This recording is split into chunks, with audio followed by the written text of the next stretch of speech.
Hello everyone, welcome to IT station. तो आप लोगों के काफी डाउट्स आ रहे थे कि भैया जैम में रैंक नहीं आई है, अब आइजर्स के लिए कैसे हम अप्लाई करेंगे, उसका एडमिशन प्रोसेस क्या है, वहाँ का फीस स्ट्रक्चर कैसा है, और वो जैसे कि रिसर्च ओरिएंटेड सुनने में आता है तो वहाँ पे कोर्स करिकुलम क्या है। तो सारी चीजों को बात करने के लिए हमारे साथ हैं आइजर भोपाल से अंकित उपाध्याय जी। और इन्होंने जैम में बहुत अच्छी रैंक आने के बावजूद इन्होंने आइजर को चुना। और इनका सीयूटी पीजी में आई थिंक जनरल कैटेगरी में 18 रैंक आया था, और इनको जेएनयू भी मिल गया था। तब भी इन्होंने आइजर भोपाल को ही प्रेफरेंस पे रखा। तो सारी बातों पे हम लोग सारी चीजों पे हम उनसे बात करने वाले हैं। तो बहुत बहुत स्वागत है आपका अंकित जी। और आप अभी आप बहुत अच्छे मिमिक्री आर्टिस्ट हैं, तो एक बार अपना इंट्रोडक्शन उन्हीं के लफ्जों में बताइए और बच्चे गेस कर लेंगे कि आपने किसका मिमिक्री किया है। Hello student. मेरा नाम अंकित उपाध्याय है और आज हम आप सभी को बताने वाले हैं आइजर भोपाल में आने तक का पूरा प्रोसीजर। हाँ, तो आपसे पहला क्वेश्चन यही है कि जैसे जैम में जिनकी रैंक खराब आई हुई थी, देखिए जनरली वही बच्चे जाते हैं आइजर्स में, तो उनको अवेयर नहीं रहते हैं कि कौन कौन सी मतलब क्या प्रोसेस है आइजर में जाने का। तो आप ए से लेकर के जेड तक बताइए कि कैसे बच्चे आइजर में एडमिशन ले सकते हैं, काउंसलिंग प्रोसेस क्या है, एडमिशन प्रोसेस क्या है। जी, अभी आइजर भोपाल की अगर बेसिकली मैं बात करूं तो ये पिछले साल से यहाँ पर एमएससी स्टार्ट हुआ है। उसके पहले यहाँ पर नहीं था। तो पिछली बार यहाँ पर जो प्रोसीजर था एमएससी में एडमिशन लेने का वो सीसीएमएन के थ्रू था। तो यहाँ पर जिसका रैंक थोड़ा सा मतलब जैम में इस बार का रैंक जिसका थोड़ा सा खराब आया हुआ है ये, या वो बच्चे जिनका रैंक अच्छा भी है बट वो रिसर्च ओरिएंटेड फील्ड में जाना चाहते हैं, तो उन दोनों के लिए आइजर भोपाल जो है सबसे बेस्ट ऑप्शन होगा।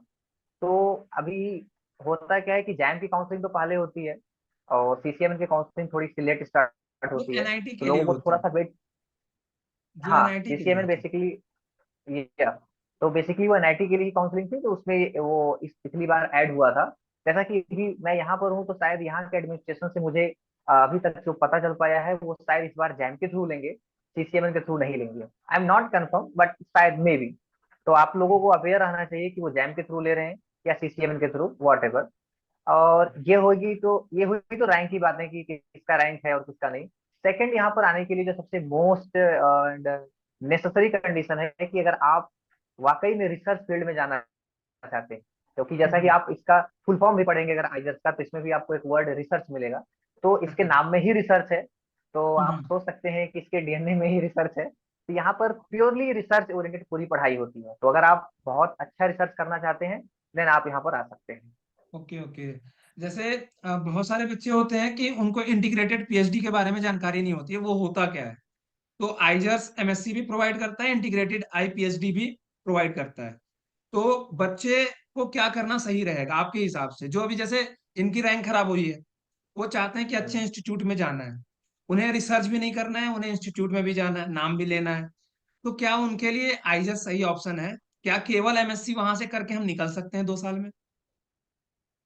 नहीं, मैं ये फिर से ये लाइन क्लियर करना चाहता हूँ कि जिसके मन में रिसर्च को लेकर आर भी नहीं है, उसका फर्स्ट हम्म। लेटर रिसर्च के आर से भी उनको डर लगता है या इंटरेस्ट नहीं है, वॉट एवर, तो उनके लिए IISERs is the worst option. तो ओके। उनको आइजर्स नहीं आना चाहिए। ये क्लियर टैग के कट लिए है। नहीं आना चाहिए, टैग के लिए नहीं आना चाहिए। बिल्कुल नहीं, अगर वो टैग के लिए आएंगे तो शायद फिर उनको अगले साल फिर से जैम देना पड़ सकता है या वगैरह दूसरा, क्योंकि सर्वाइव यहाँ नहीं नहीं कर जा सकते पाएंगे। हैं। ओके। ये सर्वाइवल में यहाँ पे प्रॉब्लम हो जाएगा। अपार्ट फ्रॉम जो अभी आप पूछ रहे थे कि आईपीएचडी के लिए, तो हम्म। बेसिकली होता क्या है कि जैसे अभी प्रेजेंट टाइम में आईपीएचडी का फॉर्म यहाँ पर अवेलेबल है। हम्म। तो बच्चे अप्लाई कर सकते हैं जिनका रैंक अच्छा है, और अप्लाई करते भी हैं वैसे जिनका रैंक अच्छा है, जिसका रैंक नहीं भी अच्छा है, दोनों लोग अप्लाई कर सकते हैं, एप्लीकेबल है। बट थोड़ा क्या है कि जिनका रैंक काफी अच्छा होता है उन्हीं को ये लोग सेलेक्ट करते हैं, शॉर्टलिस्टेड करते हैं, ये बात भी सही है आईपीएचडी के लिए। बट हम्म। आईपीएचडी तो ये भी है कि जिसके अंदर मतलब बहुत ज्यादा मोटिवेशन है, क्योंकि आईपीएचडी का मतलब होता है यहाँ पर कि आपको 6 साल इंस्टीट्यूट में मस्ट है कि रुकना ही रुकना है। तो छह ओके। साल ही आपको रुकना है यहाँ पे, रिसर्च करके ही जाना है। तो आईपीएचडी और एमएससी मतलब एमएससी प्लस पीएचडी एक साथ। तो जिनका रैंक अच्छा है उसके लिए आईपीएचडी का बेस्ट ऑप्शन, और आपको यहाँ पर स्टाइपेंड भी दिया जाता है पर मंथ 12,400 रुपए। ओके। तो वहाँ का फीस स्ट्रक्चर कैसा है, मतलब आइजर्स का फीस स्ट्रक्चर आईआईटीज एनआईटीज के मुकाबले कम है या अधिक है?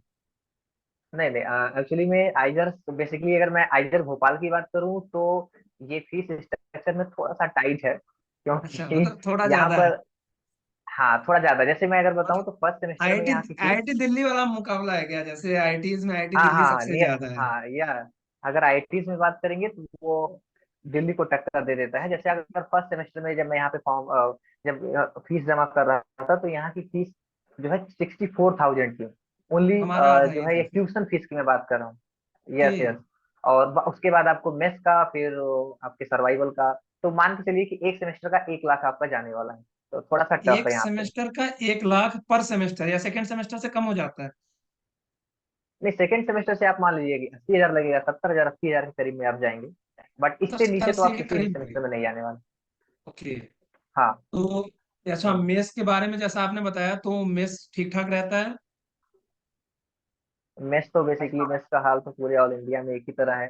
तो अच्छा अच्छा। यहाँ भी कभी अच्छा कभी बुरा बस चल रहा है, ऐसे चलता है। But okay overall okay. ठीक है। तो जैसे कैंपस लाइफ, जैसे रिसर्च को लेकर के सबके दिमाग में रहता है कि यार बोरियत वाली काम है, तो वो रिसर्च का ही इंस्टीट्यूट है। हम्म। तो क्या वहां पर भी बोर वाला होने वाला ही माहौल है, या आईआईटी जैसे फेस्ट वगैरह कुछ कुछ होता रहता है? टेस्ट के मामले में आईआईटी से थोड़ा सा कम है, क्योंकि आईआईटी की इतना फंडिंग भी इसके पास तो नहीं रहती है। बट होता है फेस्ट यहाँ पर, ऐसी बात नहीं है। बट आईआईटी का अगर आप कंपेयर करेंगे तो उससे थोड़ा सा ये कम है, IIT and as well as NIT also. Okay okay.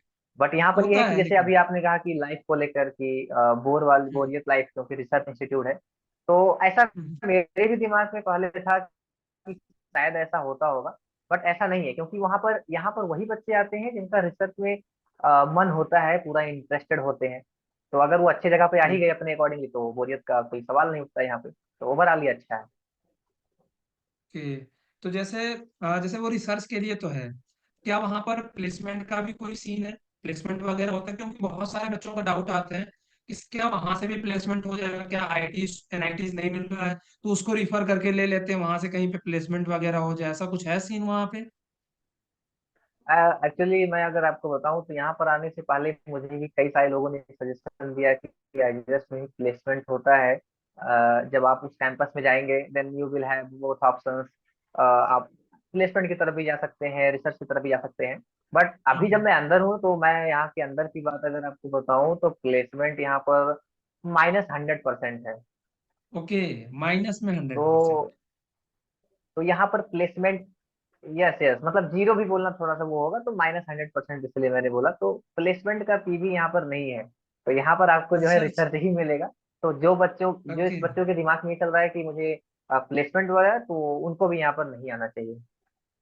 तो मतलब पूरा का पूरा कोर्स करिकुलम ही आपका प्लेसमेंट के रिगार्डिंग है ही नहीं, कुछ भी ऐसा नहीं है, केवल प्योर पढ़िए, केवल ये पढ़िए और नहीं अपना नहीं। रिसर्च पे ध्यान दीजिए? हाँ, ओके। यहाँ पर पूरा सिलेबस तो जो है वो आप, प्योर मैथमेटिक्स पर ओरिएंटेड है। ओके ओके, तो का 1 साल का ओवरऑल एक्सपीरियंस कैसा रहा? 1 साल का एक्सपीरियंस ओवरऑल तो अच्छा ही रहा। अब कभी ठीक है। खट्टे कभी मीठे आते रहते हैं अनुभव। बट ओवरऑल ओके अगर एवरेज लेते हैं तो अच्छा ही रहता है। ओके। मतलब ठीक ठाक रहा है आपका अभी तक? हाँ हाँ, यहाँ पर अच्छा है ये। क्योंकि बेसिकली मैं वही आपको बोला ना कि यहाँ पर जो लोग आए हुए हैं वो सारे लोग रिसर्च में इंटरेस्टेड हैं। तो इसलिए जो है कोई कंट्राडिक्शन नहीं मिलता है यहाँ के लाइफ में और यहाँ के लोगों के ओपिनियन को लेकर। तो इसलिए आप जैसे लोग जो 9 CGPA बना करके भी कहते हैं ठीक ठाक हो रहा है, फिर तो जो बच्चे 7 8 पा रहे हैं उनके लिए क्या चल रहा है फिर? नहीं, उनका भी आएंगे वहां पर, तो आइजर उनको इतना मेहनत करा देगा कि उनका भी मे बी 9 क्या 10 भी उनका बन सकता है। क्योंकि यहाँ पर उनको थोड़ा सा, मतलब थोड़ा सा हेक्टिक तो रहता ही है। Okay okay. तो तो उनको मेहनत करना ही पड़ेगा, तो उनका भी बन जाएगा। तो आप जूनियर्स को क्या सजेशन देना चाहोगे कि आप हड़बड़ी में कोई भी ऐसे इंस्टीट्यूट पे नहीं जाना चाहोगे कि जो आपके अकॉर्डिंग ना हो? तो आपके हिसाब से जूनियर्स को क्या सजेशन है, वो जल्दबाजी ना करें, या कोई भी इंस्टीट्यूट ले लें इस पल को, जिनका रैंक अच्छा नहीं आया वो कैसे अपने आप को सही करें, मतलब कैसे अपने आप को मोटिवेट रखें?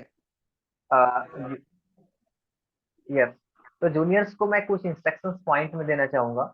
मेरा हम्म, फर्स्ट पॉइंट इंस्ट्रक्शन का ये है कि जिसका रिसर्च में, जैसा कि मैं फिर बोल चुका हूँ, मन नहीं है, उसको यहाँ पर नहीं आना चाहिए। सेकंड पॉइंट, अभी आइजर्स मैं में नहीं है? ओवरऑल अगर बात करूँ तो अभी ओके। जय, हाँ, तो अभी जैम के रिजल्ट के बाद क्या होता है, और जो बीएससी के बाद की फीलिंग होती है, टैग का मामला होता है कि थोड़ा सा टैग आएगा तो थोड़ा सा ज्यादा हम्म। हमारा लाइफ बेहतर होगा। बट अंदर आने के बाद पता चलता है कि टैग डजेंट मैटर। तो टैग के चलते आप किसी भी ऐसे जगह पर मत जाइए जहां पर आपका मन तो नहीं था, आपके फील्ड का अपोजिट था, लेकिन वो आप वहां पर चले गए केवल टैग के लिए। तो मैं ये बोलूंगा कि टैग के चक्कर में मत जाइए, जो आपका इंटरेस्ट है और उस इंटरेस्ट के अकॉर्डिंगली क्या कौन सा इंस्टीट्यूट कोइंसाइड हो रहा है, उस हिसाब से अपने इंस्टीट्यूट को जो है चूज करिए। Okay okay. चलिए तो आई होप कि जितने भी जूनियर्स को डाउट्स थे कि भैया आइजर में क्या क्या होता है, उसका एडमिशन प्रोसेस क्या है, अंदर का फी स्ट्रक्चर क्या है, मेस वगैरह कैसे होते हैं, और रिसर्च के अलावा प्लेसमेंट भी होता है या नहीं, सारे चीजों पे हमने बात किया। आई होप कि आपको इससे हेल्प मिला होगा। तो बहुत बहुत धन्यवाद अंकित भाई।